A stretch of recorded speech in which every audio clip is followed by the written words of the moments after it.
Պարոն Արշակյան, Հայաստանում առաջին անգամ Նիկոլ Փաշինյանը կազմակերպել է պետական ծառայողների համաժողով համալիրում եւ այնտեղ հայտարարել, որ ճիշտ կլինի եւ հենց այդ տարբերակով են գնալու են, որ 26 թվականի ընտրություններից հետո սահմանադրական փոփոխությունների հանրաքվեն անցկացվի, սա ինչու է կարեւոր, որ ընտրություններից հետո լինի, այլ ոչ թե օրինակ ընտրությունների հետ։ Ճիշտ ընտրությունների հետ դա նաև կլիներ վստահության հանրաքվե որոշ իմաստով, բայց հիմա մտնելով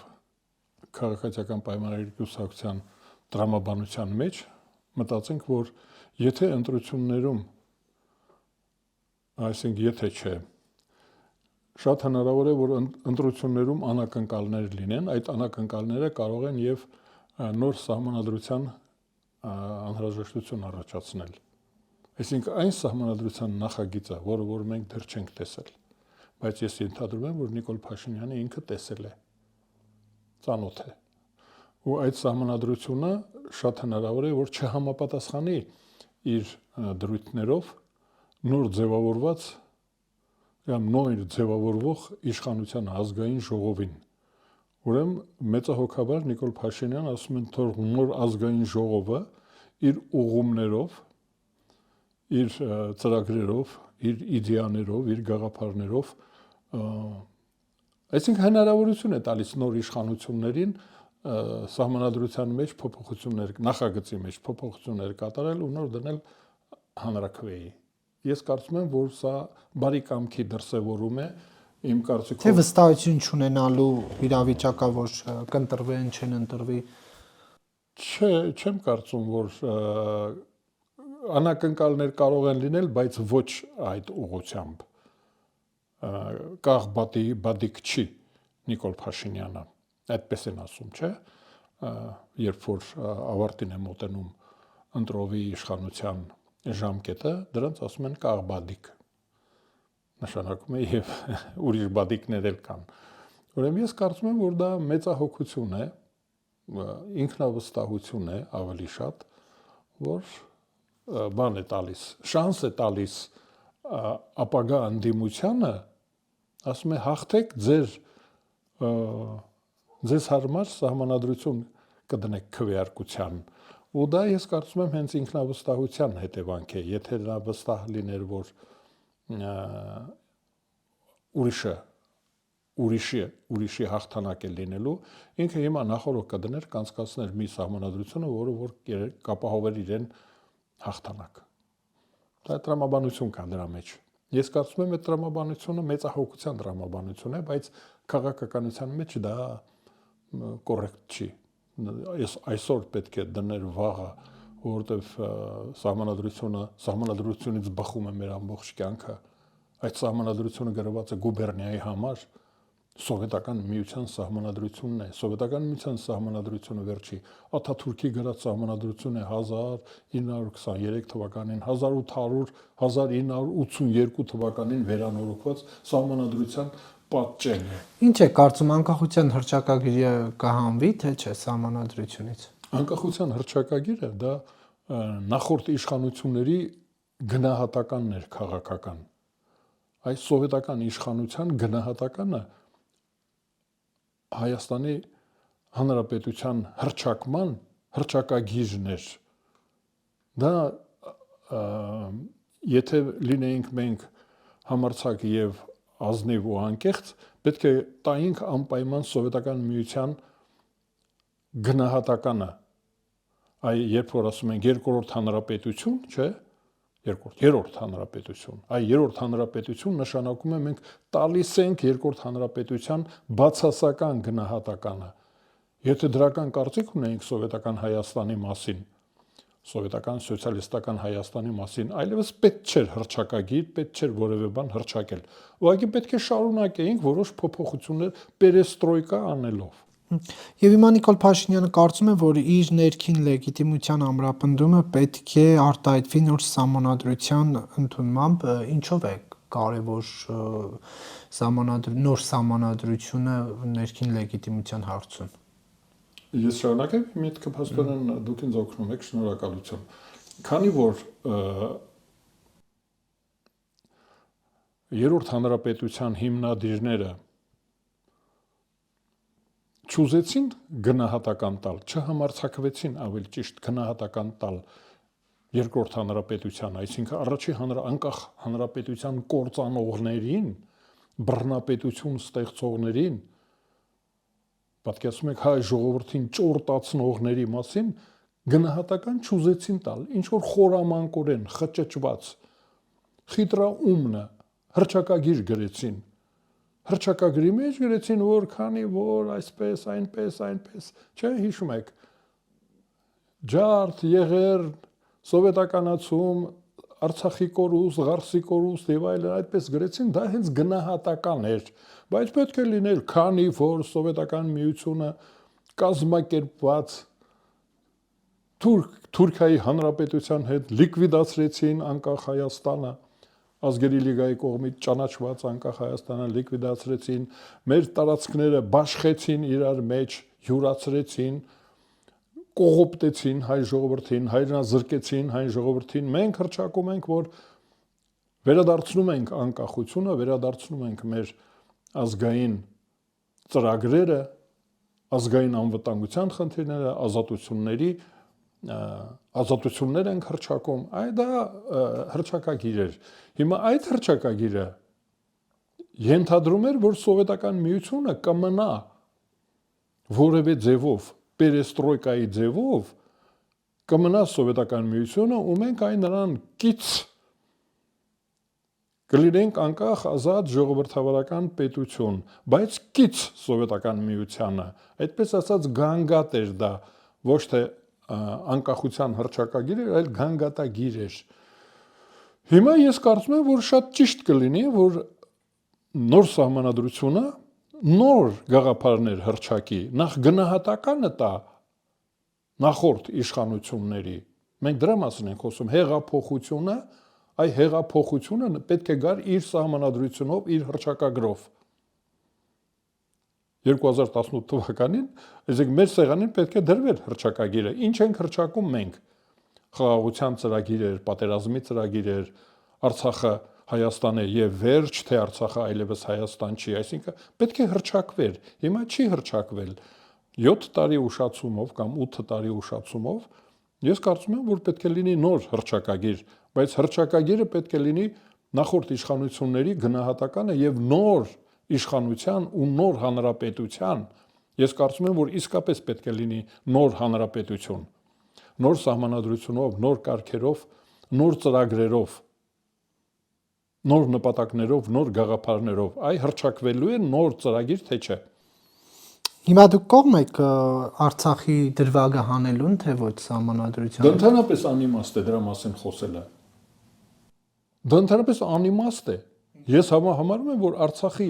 կարգավիճակը հավասար է Ղարսի կարգավիճակին, Վանի կարգավիճակին։ Պետք է մոռանալ, այսինքն։ Չենք մոռացել ենք Վանը։ Դե բացի երգելուց էլ ինչ են արել այս տարիների ընթացքում։ Ո՞վ, չէ՞ ո՞նց են երգել։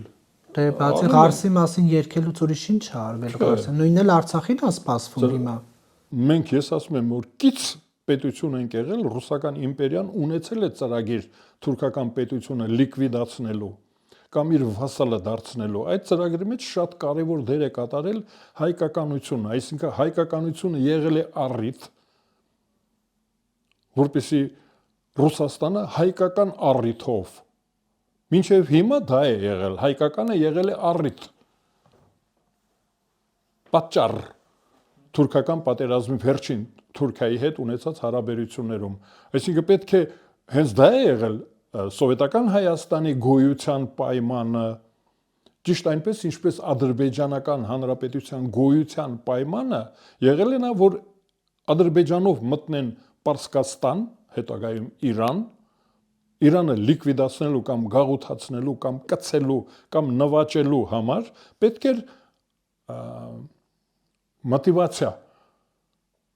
պետք էր ներքին գաղափարը արդարացման գաղափար, որ ադրբեջանցի ժողովուրդը գնում է վերամիավորման Թավրիզի հետ։ Թավրիզի կամ չգիտեմ ինչի Թեհրանի հետ, որպեսզի Ադրբեջանի ժողովուրդը ունենա միասնական պետություն։ Ճիշտ այդպես էլ Հայաստանի Հանրապետությունն էր։ Սովետական Հայաստանը, հայկական մարզը Արմյանսկայա օբլաստը կոչված էր նամար, որ ի վերջո որ Ռուսաստանը իրեն արդարացնում էր, իր էքսպանսիան արդարացնելու համար պահում էր սովետական Հայաստանը, սովետական Ադրբեջանը։ Հիմա Հայաստանի անկախությունից հետո մենք մեր մտքում պահել ենք, որ Ռուսաստանը օրերից մի օր ուզենալու է իր վաղեմի երազանքը միջերգրական ծով դուրս գալ, Կիլիկիա դուրս գալ Հայաստանի միջոցով, այսինքն արդարացնելու համար աշխարհի հզորների առաջ սեղանին պետք է նստեր Ռուսաստան, ասեր մենք հայ ժողովրդին օգնեցինք, որպեսզի վերականգնի իր օրինական պատմական հայրենիքը։ Պարոն Արշակյան, Նիկոլ Փաշինյանը 26-ի ընտրություններից հետո նաև քաղաքական դաշտը մաքրելու մասին է խոսում, ասում է ովքեր որ իրենց պաշտոնավարման ընթացքում որոշումներ են կայացել, որոնք հանգեցրել են նրան, որ Հայաստանը հայտնվի թակարդի մեջ, պետքա քաղաքական դաշտից հեռացվեն։ Սա ձեզում է վերաբերվում։ Նաև իրեն Հասցեատերը ակնհայտ է, ուղղակի ես կարելի էր եւ ցանկը կազմել։ Ես կասկածում եմ, որ անհանգստացած է եղել, որ ինչ որ մեկին բաց կթողնի, դժվար է ցանկ կազմելը, բայց ես մի բանում եմ իմ դժգոհությունը հայտնում, որ մինչև ընտրությունները պետք է դարվի օրենքի ուժով, օրենքներով, դատավճիռներով պետք է կասեցվեն այն ուժերի քաղաքական գոյությունը, ովքեր որ հայկական պետությունը նվաստացրել են, տկարացրել են Հայաստանի Հանրապետությունը հռչակված, այ հռչակագրի մասին ենք խոսում։ Հայաստանի Հանրապետությունը շատ լեգիտիմ ձևով է հռչակվել։ Քվեարկություն է եղել հանրաքվե, որի ժամանակ հանրաքվեի ժամանակ մասնակիցների 99%-ը դա 100% է, 99%-ը 100-ից մի տոկոս պակաս ասեմ, հա, գյումրեցու լեզվով 100-ից մի տոկոս պակաս Հայաստանի քաղաքացիները Հայաստանը հռչակել են անկախ։ Դրանից հետո իշխանությունները արհամարել են հայ ժողովրդի կարծիքը Հայաստանի Հանրապետության արդեն քաղաքացիների կարծիքը, բոլորը, նրանք ովքեր որ ՕԴԿԲ, ՍՆԳ, Եվրազիական միություն, ես չգիտեմ մաքսային դուք անուններով ասեք, ում գործունեությունը պետք է դադարեցվի։ Տեսեք, բոլոր իշխանությունները հանրաքվեից հետո 1991 թվականի սեպտեմբերի 23-ից հետո 21-ին հանրաքվեն է եղել, 23-ին ազգային ժողովի որոշումը նորից 100%-ով ազգային ժողովը բազմակարծիք կոմունիստական կուսակցության նոմենկլատուրայի արկայությամբ քվեարկվել է, որ հայ ժողովուրդը ուզում է դուրս գալ սովետական միության կազմից։ Սովետական միությունը դա ռուսական իմպերիայի մականունն էր։ Դա ռուսական իմպերիան էր։ Մենք մեր քաղաքացիների 95%-ը, մասնակիցների 99% ասել են դուրս են գալիս սովետական միության կազմից, հեռանում ենք Ռուսաստանից։ Մանավանդ մեր Դա ինչ կապ ունի քաղաքական դաշտը մաքրելու։ Դե ես ձեզ ասում եմ, ու հանկարծ կառավարություններ իշխանություն է ձևավորվում, որ հակառակ ժողովրդի կամքին, հակառակ քաղաքացիների կամքում Հայաստանը նորից խցկում է, այսինքն դա արդեն հակա օրինական է, երբ որ ժողովուրդը, քաղաքացիները պնդում են ստորագրությունով, անձնագրով, հերթ կանգնելով։ Ես դա հիշում եմ, հերթ էին կանգնել մարդիկ։ Լավ, դուք ասեք ինչ են արել իշխանությունները։ Բոլոր իշխանությունները Օրինակ Լևոն Տեր-Պետրոսյանը ինչ արել։ Հայոց համազգային շարժումը խախտելով, դեմ գնալով, արհամարելով Հայաստանի քաղաքացիների կամքը Հայաստանը խցկեց ՍՆԳ-ի մեջ, ՕԴԿԲ-ի մեջ։ ՀՀՇ-ին։ Ես ատարել եմ ՀՀՇ-ին, այո։ Դուք էլ եք այսինքն խցկել։ Ես հիմա ոչ ասեցի, ես բանեմ ինքնադատապարտման կարգով ասեմ, որ ես աջակցել եմ այդ իշխանություններին։ Ես աջակցել եմ, սխալ է եղել ՍՆԳ մտնելը,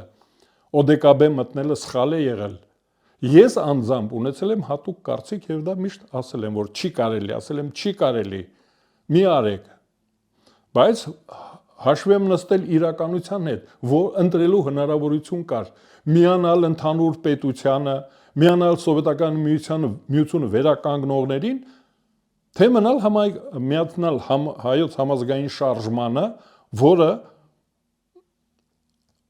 համեմատաբար կամ ասենք անհամեմատ ավելի անկախական էր, ավելի պետականաշեն էր, դե վերջին հաշվով հայոց համազգային շարժման օրոք ազատագրվել է Արցախը, հայտարարվել է ժողովրդավարական պետություն, բոլոր ինստիտուտները հայոց համազգային շարժման օրենքով պետք է Լևոն Տեր-Պետրոսյանի քաղաքական գործունեությունը կասեցնել, թե ոչ։ Իհարկե պետք է կասեցվի։ Առավելևս այսօր պետք է կասեցվի։ Ինչու՞։ Որտեղ պարզվում է, որ պատահաբար չի եղել, որ մենք մտել ենք SNG, ODKB, դա ծրագիր է եղել, մենք չենք իմացել, որ այդպիսի ծրագիր կա, մենք գիտենք, որ հավասարակշռված քաղաքականություն է վարում, հնարավոր դա էր, մենք այն ժամանակ, երբ որ ես լինելով դեմ, բայց աջակցում էի հայոց համազգային շարժմանը եւ Լևոն Տեր-Պետրոսյանին, մտածում էի, որ սա միակ հնարավոր բանն է։ Ես այլ բան եմ ուզում, ես բացարձակ անկախություն եմ ուզում, ժողովրդավարություն եմ ուզում, բայց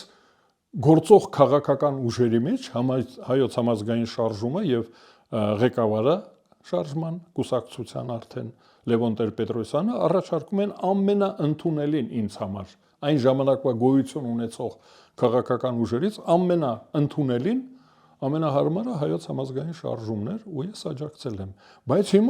արդեն հիմա հակը ցույց է տալիս, որ պատահական չի եղել, պատահաբար չի եղել, այսինքն այդ ուժը այն ժամանակ դեմ է եղել Հայաստանի անկախությանը, մտածելով, որ հայկական պետությունը կարող է գոյություն ունենալ միայն որպես ֆորպոստ, Ռուսաստանի ֆորպոստ։ Իսկ Քոչարյանի, Սերժ Սարգսյանի գործունեությունները եւս պետք է կասեցնել։ Նրանց ընդհանրապես քրեական պատասխանատվության խնդիր կա։ Մարտի 1, հոկտեմբերի 27, սեպտեմբերի 3-13 թվականի դրանք ուղղակի պետական հանցագործություններ են։ Հոկտեմբերի 27 է եղել Ռոբերտ Քոչարյանի օրոք Սերժ Սարգսյանի հետ միասին։ Մարտի 1 է եղել Ռոբերտ Քոչարյանի եւ Սերժ Սարգսյանի օրոք զավթել են իշխանությունը։ Ես ձեզ ասեմ, որ նույնիսկ իշխանափոխության այն ձևը, որ տեղի դա նույնպես զավթում էր։ Իշխանությունը զավթեցին Ալիևի կադրերը, զավթեցին իշխանությունը, դա իրոք քրեական հանցագործություն։ Միայն Լևոն Տեր-Պետրոսյանի հրաժարականի տեքստը բավական է, որպեսզի նրանց քրեական պատասխանատվության ենթարկեն, քաղաքական չէ, քրեական։ Այդ հրաժարականը մաքուր, որ ստիպում են Հայաստանի ինչ որ ուժեր ստիպում են Հայաստանի Հանրապետության ղեկավարությունը հրաժարական տալ։ Այդ ստիպողները իհարկե քաղաքական եւ քրեական հանցագործներ են։ Ես ասում եմ հրաժարական պահանջելը այդ ձևով, ոչ ժողովրդավարական ձևով։ Հայաստանը ժողովրդավարական երկիր է եղել հայոց համազգային շարժման ժամանակ, սահմանափակումներով, թերություններով։ Բայց իշխանությունը զավթել այդպես գալ սպառնալիքով խլել իշխանությունը։ Դե եթե ժողովրդավար էր 96 թվականին ինչու կեղծվեցին ընտրությունները։ Ուրիշ ձևով հնարավոր չէր։ Հայաստանում այն ժամանակ էլ իշխանությունը զավթում էին իշխանությունը, այսինքն մրցակցային ազատ ժողովրդավարական ընտրություն անհնար է։ Լավ, մենք կտեսնենք օրինակ, որ ընտրություններից առաջ, ինչպես Մոլդովայում տեսանք, որ կենտրոնական ընտրական հանձնաժողովը Մեծ Մոլդովա եւ Մոլդովայի սիրտ կուսակցությունների գործունեությունը կասեցրեց ընտրություններից առաջ սեպտեմբերին տեղ ունեցած 25 թվականի։ Հիմա մենք 26-ին ընդառաջ կտեսնենք Հայաստանում նման որոշումներ, թե ոչ։ Երեք պետք է լիներ այդ որոշումը։ Այսօր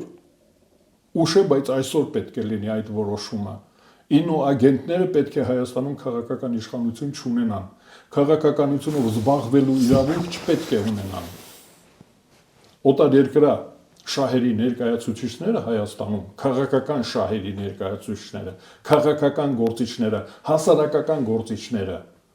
հասարակական գործիչները, նրանք Հայաստանում իշխանություն ունենալու իրավունք չպետք է ունենան, օրենքի ուժով, օրենք պետք է լինի, որ օտար երկրացիները, օտար երկրա Հայաստանի քաղաքացիները, որոնք սպասարկում են այլ երկրների շահերը, Հայաստանում քաղաքականությունով չկարողանան զբաղվել օրենքով։ Այդ կուսակցությունների մասին օրենքով, հասարակական կազմակերպությունների մասին օրենքով, նրանց գործունեությունը պետք է կասեցվի, դադարեցվի, պետք է նրանք պատժվեն, ովքեր որ չեն հարգում Հայաստանի ինքնիշխանությունը եւ ժողովրդավարությունը։ Ես կարծում եմ, մինչեւ ընտրությունները պետք է դա արվի կոշտ ձևով, կոշտ Կոշտ ձևով մտրակելով, հա։ Չէ, մտրակ չկա հիմա։ Բերման ենթարկելով եւ ծանուցագիր ուղարկելով, եթե չգան բերման ենթարկելով, դատելով եւ փակելով, կամ արտաքսելով, եթե չափից է կախված հանցագործության։ Բայց ուր արտաքսեն Հայաստանի քաղաքացին։ Եթե Հայաստանի քաղաքացի է, չարտաքսել, փակել։ Տեղեր ունենք մենք Սամվել Կարապետյանի կողքի խցերը դատարկեն։ Այնտեղ տեղավորել նրանց։ Նայիրի Հունանյանը սպասում է, մենակ է։ Օրինակում տանեն Նայիրի Հունանյանը։ Բոլոր նրանց, ովքեր որ տերորի կոչ են անում Հայաստանում, իշխանությունը ուզում են զինված ուժերի միջոցով, զենքի ուժով, ոչ դեմոկրատական, ոչ ժողովրդի կամքը հաշվի առնելով իշխանություն են ուզում, նրանց հարկավոր է Նայիրի Հունանյանի կողք։ Հա, մեծ խցիկ, թող մնան այնտեղ դոմինո խաղան իրար հետ։ Բոլոր նրանք ովքեր որ դեմ են Հայաստանի ինքնիշխանությանը, անկախությանը, ժողովրդավարությանը, եթե Հայաստանի քաղաքացի են, թող բանտում դրանով զբաղվեն, հնարավորություն կտանք այնտեղ նամակներ կգրեն իրար, դոմինո խաղան։ Քաղբանտարկյալների թիվը ինչպես ընդդիմությունն է ասում, որ հիմա քաղբանտարկյալներ կան, ձեր այս հայտարարությունը չի նշանակում, որ քաղբանտարկյալների թիվը կավելանա։ Դա քաղբանտարկյալ չեն նրանք։ Ժողովրդավարական Հայաստանում չի կարող քաղբանտարկյալ լինել։ Միայն բռնապետությունում են քաղբանտարկյալներ լինում։ Դա քաղաքական հանցագործներ են։ Ես ասում եմ, ինոագենտներ մեր դեպքում։ Ինոագենտը քաղաքական բանտարկյալ չի, քաղաքական հանցագործ է։ Դեմոկրատական երկրում, որտեղ ազատություններ կան, գնահատված է դա միայն մեր գնահատականը չի։ Այսինքն իմ ասելով չի։ Իմ ասելով չի։ Հայաստանը հայտարարված է ժողովրդի։ Հիմա ընդդիմությունը նախագիծ է բերել հանրային լսումների, ասում է, որ Հայաստանում քաղբանտարկյալներ կան, նրանց իրավունքները խախտվում են, լսումները լինելու խորհրդարանում հնարավոր է դուք մասնակցեք։ Իրենք դուք կարծում եք ինձ կհրավիրեն։ Ես իրոք կգնամ ու կասեմ, ինչ որ հիմա ձեզ եմ ասում։ Ժողովրդավարական Հայաստանում, անկախ Հայաստանում քաղբանտարկյալներ չկան, կան քաղաքական հանցագործներ։ Հիմա Լիդա Մանտաշյանը քաղբանտարկյալ է թե ոչ։ Ես չգիտեմ ինչ, ես չեմ հետաքրքրվում դրանցով։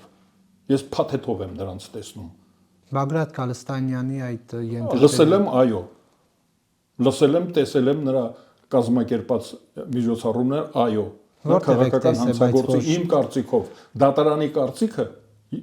կլինի չի։ Չէ, որ ասում եք տեսել եմ, որտեղ եք տեսել, երբ որ գործողությունները։ Հեռուստացույց ունենք, ես համակարգիչով, ես նրանց միջոցառումներին չեմ գնացել, բայց ես տեսել եմ, որ ճոճում են մեր նավակը։ Այդ դատախազության ու դատարանների որոշումները ես այդտեղից գիտեմ։ Հիմա ինչ որ ասում եմ, նրանց հիմք եմ ընդունում դատարանի որոշումը։ Իշխանությունների հայտարարությունները եւ իր հայտարարությունները, որ ինքն է արել։ Կարծում եմ, որ դա ակնհայտորեն նա կրկնակի հանցագործ է իմ կարծիքով։ Նախ որպես հոգևորական իրավունք չուներ խցկվելու քաղաքականության մեջ, խոցեց իմ եկեղեցին, հայ առաքելական սուրբ եկեղեցու հոգևորականը ծառան թերացել է իր ծառայության մեջ, ուրիշին է ծառայել նա, մեր եկեղեցուն չի ծառայել, այս համարում եմ, որ նա թերացել է, թողել է իր գործը, զբաղվում է ուրիշի գործերով, մեկ։ Երկրորդը, ինչով որ ինքը զբաղվում է, դա Հայաստանի Հանրապետության անկախությանը դեմ է, ժողովրդավարությանը դեմ է։ Ես չեմ համարում նրան քաղաքական գործիչ եւ քաղաքական ինչ եք ասում դու քաղբանտարկյալ։ Նախ շատ հարմար առիթ է թող ճկնի։ Եպիսկոպոս, արքեպիսկոպոս է, չէ՞։ Այդ խցիկը հենց հարմար է, թող ճկնի։ Քարանձավ չի, չէ՞։ Թող ճկնի մի 25 տարի։ Բայց իր գործը դա է, օրինակ թող նմուշ լինի զրկանքների ժուշկալության, նվիրվածության։ Ոնց հացադուլներ թողանի, ծոմ պահի եւ այլն։ Ես կարծում եմ, որ կոպիտ սխալ արեց, վարկաբեկեց հայ առաքելական սուրբ եկեղեցին, վարկաբեկված է դրանց գործունեությամբ, այն մյուսի անունը չեմ էլ ուզում տալ, որ ասում էր գեներալներ, բա չկաք ձեր մեջ մեկը, որ խախտի երթման ուխտը, դրանք ուխտադրուժ են, իրենց ուխտը խախտել են, կոչ են անում մեր զինվորականներին, ասում են դուք էլ ձեր պրիսիագան խախտեք։ Դուք պատկերացնում եք ինչքան մեծ թույն կա մեջները, տոքսիկ, որ ասում են զինվորականներ, ասում են խախտեք ձեր երթումը։ Ու դուրս եկեք պետության դեմ, ժողովրդի դեմ, ժողովրդի կամքի դեմ, կործանեք ժողովրդավարական երկիրը։ Դուք էլ դրանց ասում եք քաղբանտարկյալներ են, իրանք էլ կողմնակիցներ ունեն, կողմնակիցները ինձ հրավիրել են, որ ես այդպես ելույթ ունենամ, հա։ Որ ասեմ դուք հովանավորում եք դավաճանությունը, հակապետական գործունեությունն եք հովանավորում։ Ինչ քաղաքական։ Հենա դուք գործում եք, չէ՞, այդ ազգային ժողովում են անելու լսումները։ Բա ինչ բռնապետության մասն է խոսքը։ Բռնապետության մեջ ազգային ժողովում այդպիսի քննարկում է լինում։ Գիտեն դրանք որն է բռնապետությունը։ Գիտեն, ոմանք գիտեն, այնտեղից են։ Այնտեղ եղել են, չափահաս են եղել բռնապետության ժամանակ։ Գուլագի տեղը գիտեն։ Գիտեն որտեղ է Աքսել Բակունցը գնդակահարվել։ Գիտեն Զապել Եսայանը։ Գիտեն Խաչատուր Աբովյանը որտեղ է։ Որտեղ է։ Նույնիսկ Գերեզմանի տեղը չգիտենք։ Այո։ Պարոն Արշակյան, հիմա երբ որ քաղաքական դաշտը մաքրելու հարց կա առաջ, եւ դրան զուգահեռ նոր ուժեր են ստեղծվում, օրինակ Արման Թաթոյանն է նախաձեռնել, Սամվել Կարապետյանը, այս նոր ուժերը ստեղծվող այս նոր ուժերը ինքնին քաղաքական դաշտը մաքրելու process չէ։ Դրանց ինչ ծրագրով են։ Օրինակ Թաթոյանին չգիտեմ։ Ծանոթ չեմ, ինչ ծրագիրն է։ Սամվել Կարապետյանինը գիտեմ, հայտարարություններ են արել։ Մեկը Սամվել Կարապետյանները, իր կողմնակիցները, որ դեմ ենք հայ ժողովրդի կամքին, հայ ժողովուրդը գիտեք, ստորագրահավաքով դիմել է իշխանություններին, ազգային ժողովը օրենք է ընդունել, Հայաստանը գնում է դեպի Եվրոպա։ Եվրաքվեի մասին է խոսքը։ Սամվել Կարապետյանը իրենք, Սամվել Կարապետյանենք իր կողմնակիցները հայտարարություն ունեն, որ մենք դեմ ենք այդ օրենքին եւ այդ ստորագրահավաքի կողմնակիցներին, օրենքով սահմանված կարգով հավաքված ստորագրություններին, դեմ ենք, ուզում ենք, մերժում ենք այդ որոշումը ժողովրդի եւ օրենքը ու մենք որոշեցինք, մենք մեր ձևով որոշեցինք, որ գնալու ենք հետ դեպի SNG, SSR, Ռոմանովների իմպերիա, դեպի միասնական պետություն։ Իրենց հայտարարության մեջ գրված է։ Ես ասում եմ, չէ, հավաքեք 70,000 ձայն կամ 200,000 ստորագրություն հավաքեք, մեր որոշումը չեղյալ համարեք։ Ժողովրդավարական ձևով ոչ թե կանգնեք փողի մեշոկը բերել դրելա սեղանին, ասում է, ես առնում եմ Հայաստանի Հանրապետությունը։ Դա է ասում մարդը։ Ասում է, ես դեմ եմ ժողովրդավարությանը, մեր ձայներին դեմ ես, հավաքի ստորագրություն, հավաքի, մենք հո փող չենք ծախսել, որ ստորագրահավաք ենք կազմակերպել, չենք ծախսել, չունենալու պատճառով, եթե ունենայինք հնարավոր, որ մեր մեջ էլ լինեին առնողներ, բայց ես ասում եմ, Հայաստանի Հանրապետությունում ժողովրդավարությունը ապրանք չի, վաճառքի ենթակա չի, Սամվել Կարապետյան եւ բոլոր այդպիսիք Հայաստանում անկախությունը ապրանք չի վաճառվում։ Ձեր փողերը պահեք ձեզ, վայելեք, գնացեք ինչ ուզում եք արեք, ու ինչ որ անում էիք Հայաստանում այդ երկուսը վաճառքի ենթակա չեն, ժողովրդավարությունը եւ անկախությունը չեն վաճառվում։ Ես Իսկ Թաթոյանը ինչ է առաջարկում, չգիտեմ, թող հայտարարեն, տեսնենք։ Ինչ որ հայտարարել է Սամվել Կարապետյանը, դրա վերաբերյալ կան դատարանի որոշումներ, նրան մեկուսացրել են հասարակությունից, դատարանի որոշումով։ Քաղաքական իշխանության ուղիղ ցուցումով են մեկուսացրել։ Բայց ուրիշ ինչ պետք է անի քաղաքական իշխանությունը, անգործություն անի, որ հեղափոխություն անենք, քաղաքական իշխանությունը պարտավոր է ապահովել մեր երկրում ժողովրդավարությունը։ Դատարաններին ցուցումներ տա։ Դատարանին ցուցում է դա։ Բայց դատարանի գործը ինչ է, եթե օրինակ ես ասեմ, իմ գործով ես զարմանում եմ, որ ցուցում չեն տալիս դատարանին։ Դատարանը վերցրել է, վարույթ է վերցրել Սամվել Կարապետյանի դիմումը խոսքի իրավունքը սահմանափակելու մասին։ Նա պրակտիկայել ունի մի 20-30 հոգու։ Դեմ արդեն գործ է ինքը, ու դատարանը ընդունում է դա։ Ես կարծում եմ, որ դատարանին հարկավոր է բդխն թող կանչի միա դա։ Ոնց եք դուք վարույթ ընդունում։ Մարդը բանտից դատարանի որոշումով ազատազրկված է ժամանակավոր, հա, 2-3 ամիս, քանի ամիս է, չգիտեմ։ Ազատազրկման տեղից դատարանի որոշումով։ Դիմում եմ դատարանին, ասում է, խոսքի ազատությունը սահմանափակեք Հայաստանում։ Խոսքի ազատությունը գործողությունների ծրագիր չկա իրանց նման, իրանցների։ Ինքը ում որ միացել է, նրանք ծրագիր են ունեցել, խմբակներ են ունեցել, զենք զինամթերք են ունեցել, հատուկ գործիքներ են ունեցել։ Պարոն Արշակյանը, վաղար շաբաթում ինչպես ԿՊ-ն կարողացավ հաղթել։ Դժվարությամբ, որովհետև ինքնավստահ էին, դժվարությամբ հաղթահարեցին։ Ու չհասան նրան ինչին որ կարելի էր հասնել։ Ես կարծում եմ, որ ավելի շատ ձայն կարող են հավաքել։ Ու 45%-ը չի մասնակցել։ Այսինքն մարդիկ ովքի ինքնավստահությունը դրանում է, որ մարդիկ ասում են դե մեկը անցնելու է Նիկոլա։ Արգիշտին մեկը կանցնի։ Այդ մարդիկ մնացին, ես հիմա դուք այդտեղ եք գտնվում, մեր հարևանները, ես եմ խնդրել, ասել եմ գնացեք, ընտրեք ում ուզում եք, մասնակցեք։ Ես խնդրել եմ իմ հարևանները, ասել եմ գնացեք, մասնակցեք, հետո նարդեք խաղաք։ Հետո ավելի դրագին։ Ընդդիմության ինչու չհաջողվեց Գյումրու սցենարը կրկնել։ Դե ոնց կար։ Դե գենց Գյումրիում էդի դա ուրիշ բան էր։ Ես կարծում եմ, որ այդտեղ դավադրություն կար։ Սարքեցին Գյումրիի գլխին։ Գյումրին լուրջ քաղաք է։ Քաղաք է իսկապես Գյումրին։ Ոնց կարող էր քրեականին ընտրել քաղաքապետ, ակնհայտ քրեականին։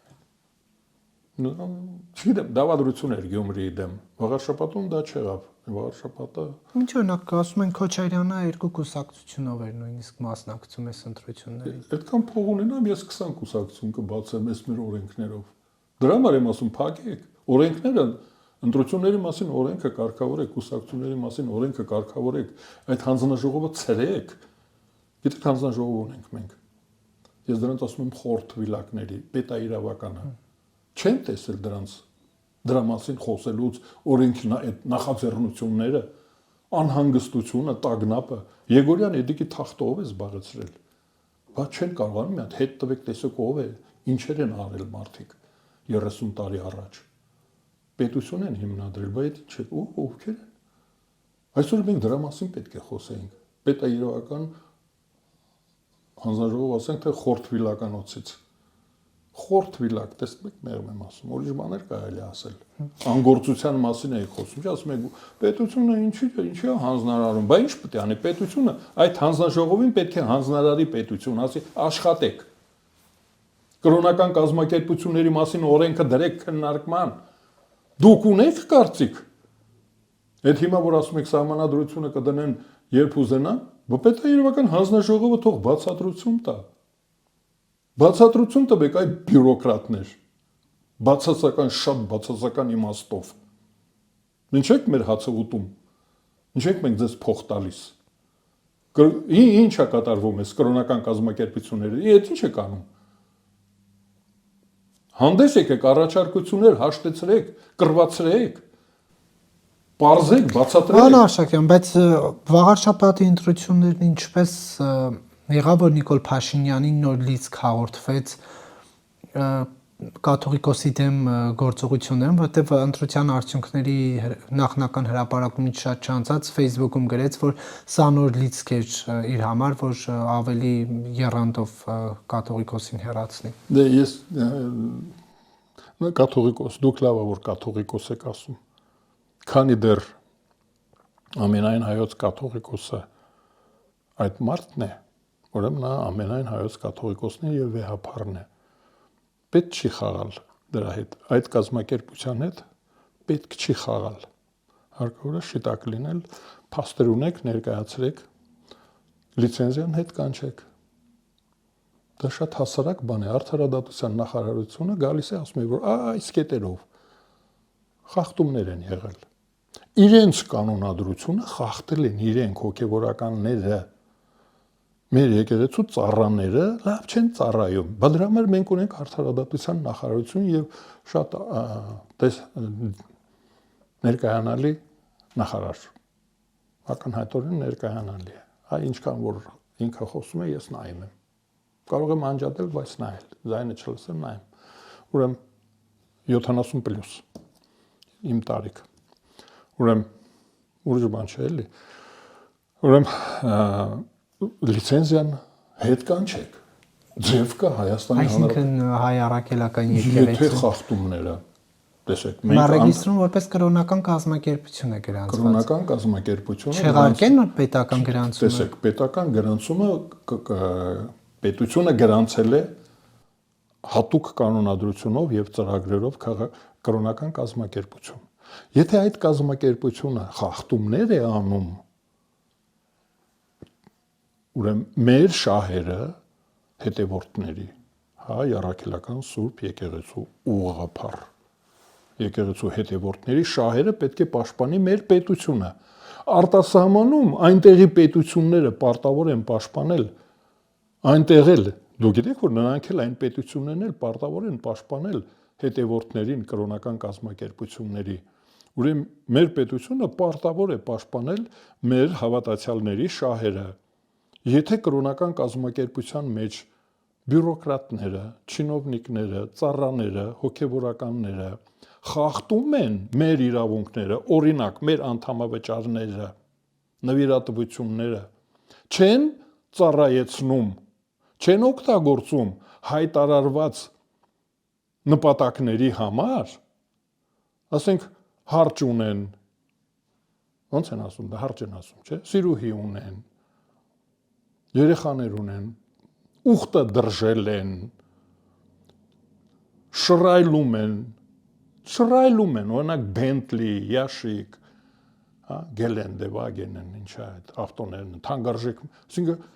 մսխում են մեր նվիրատվությունները, արդարացի չեն բաժանում նվիրատվությունները հոգևորականների մեջ, կան իշխանավարի,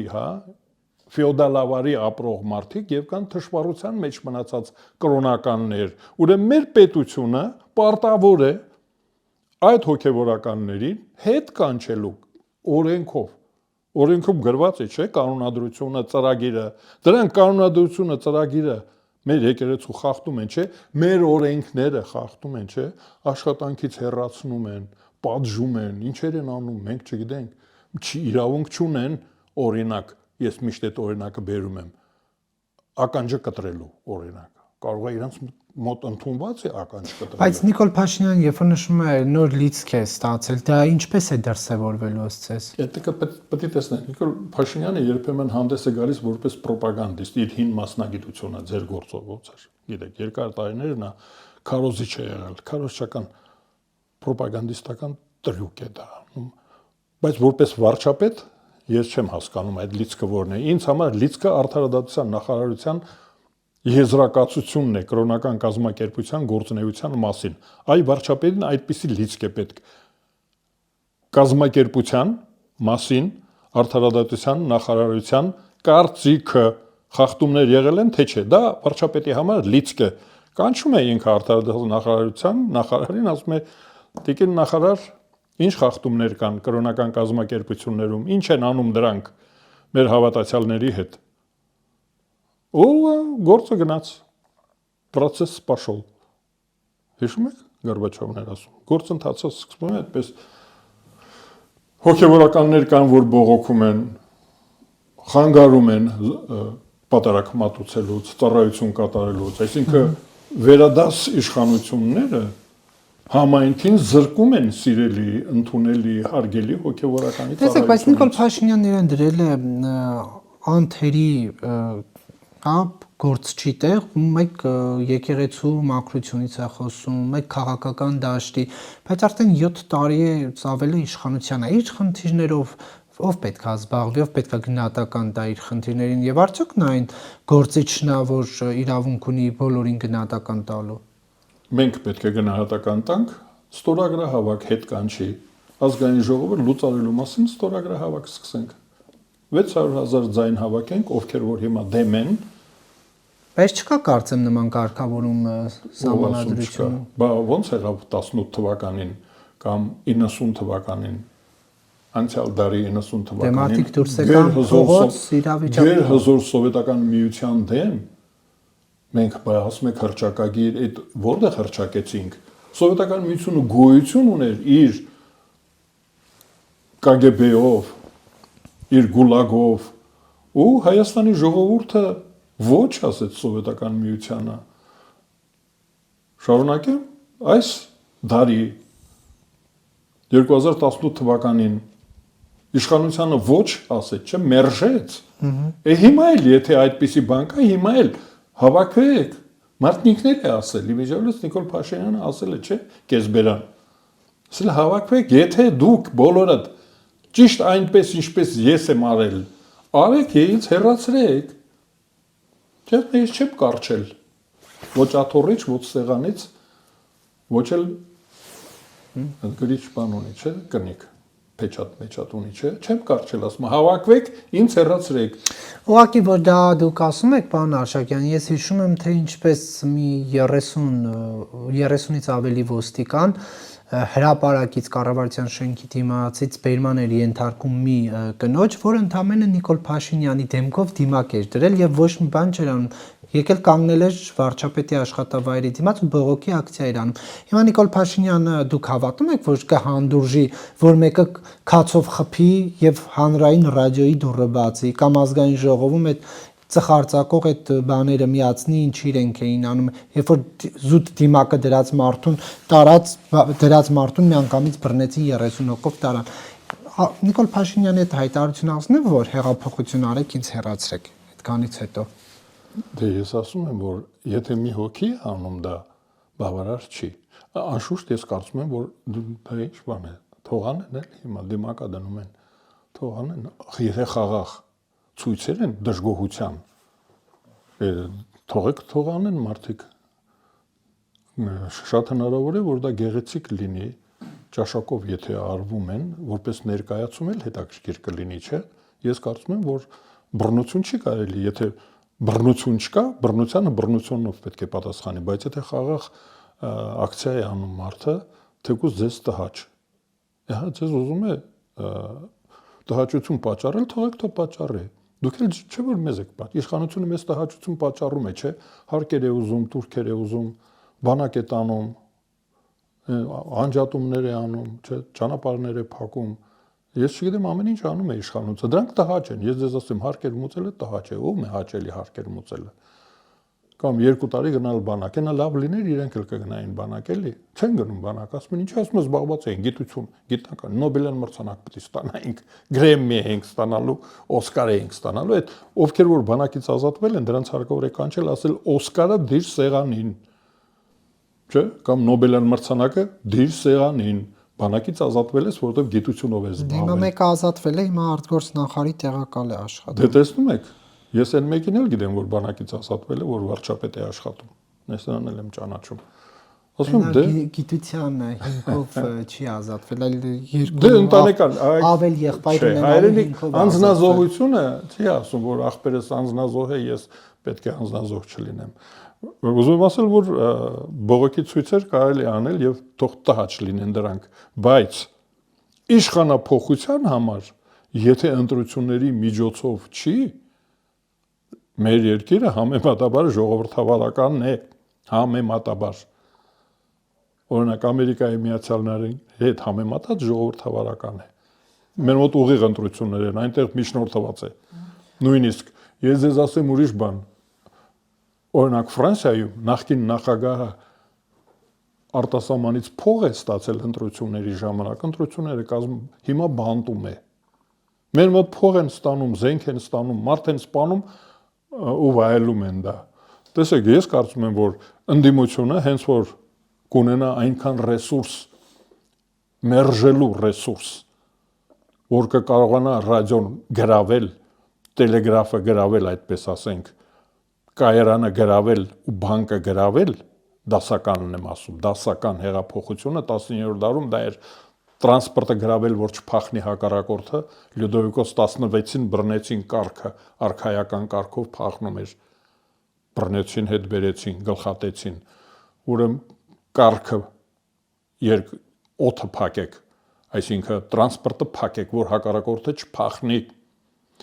երկրորդը փողի մեշոկները խլեք, ռեսուրսներից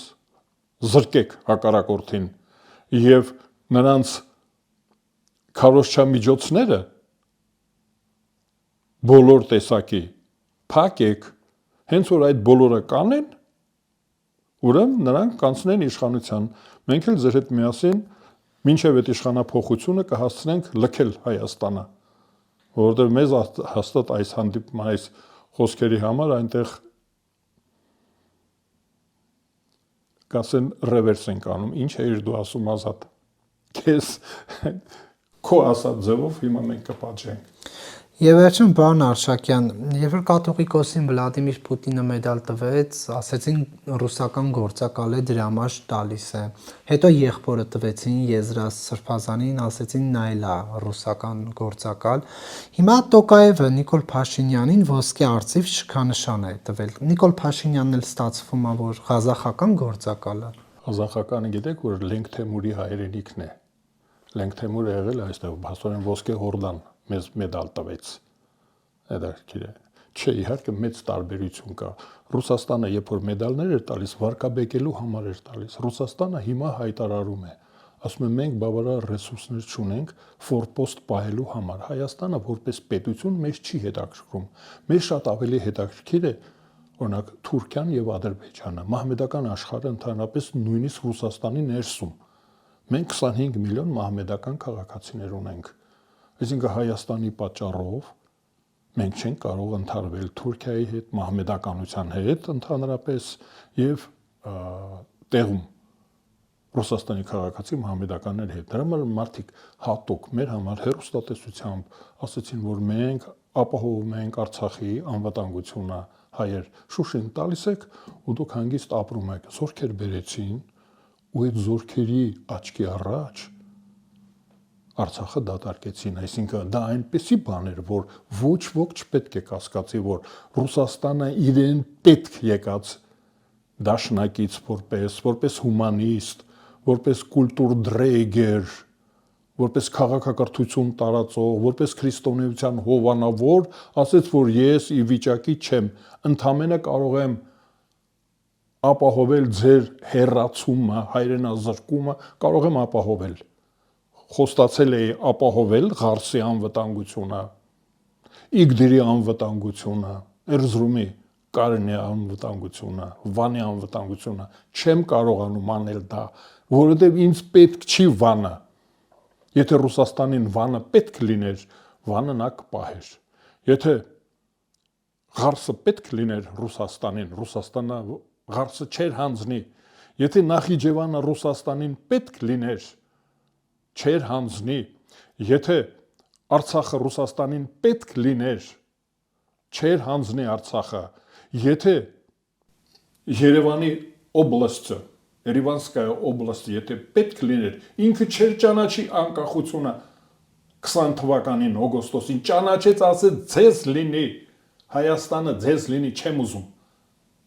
20 թվականին, 1920 թվականին, 1990 թվականի հունիսին ասեց, չեմ ուզում ձեր Հայաստանը,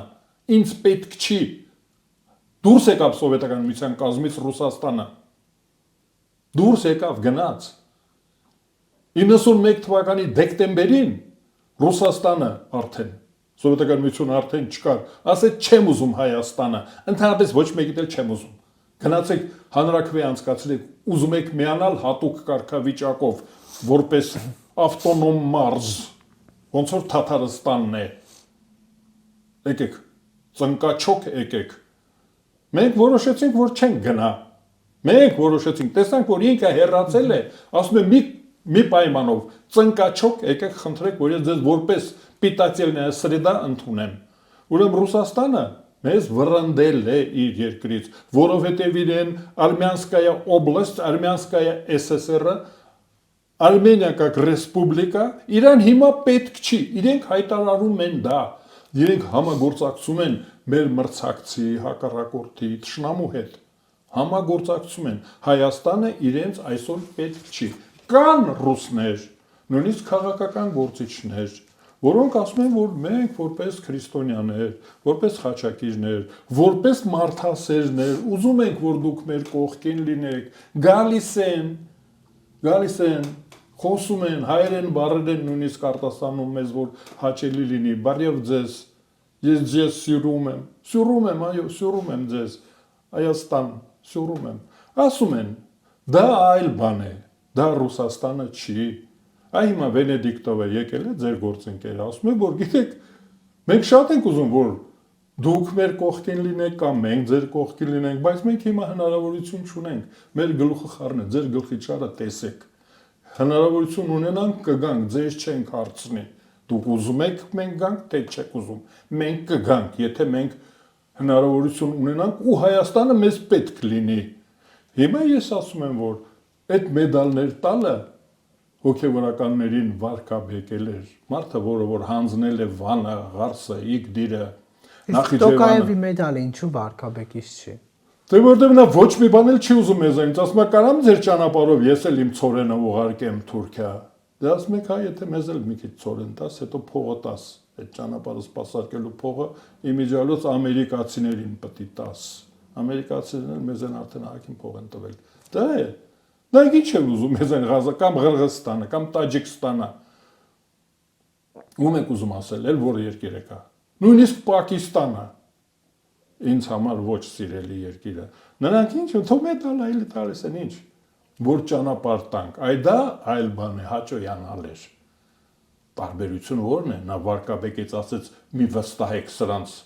չվստահեք, սրանք մեզ են ծառայում։ Այ դա էր նշան, դա ծառայության դիմաց էր։ Իսկ Նիկոլ Փաշինյանին հաճո ասել այդ ճանապարհով այդ մեր Հսկայական Ղազախստանի նախագահը հաճոյանում է Նիկոլ Փաշինյան։ Բայց մեդալը ինչի տվեց։ Ինչ ունի։ Մենք ինչ ունենք իրար հետ։ Ասում եմ, հա, Լենք Թեմուրը ստեղ լավ բաներ չի արել։ Դու գիտեք, ահա որ բաներ են եղել։ Լենք Թեմուրը եկել է, կարող է այդել էլի։ Աներ։ Կներեք Լենք Թեմուրի հաշիվը փակում ենք մենք։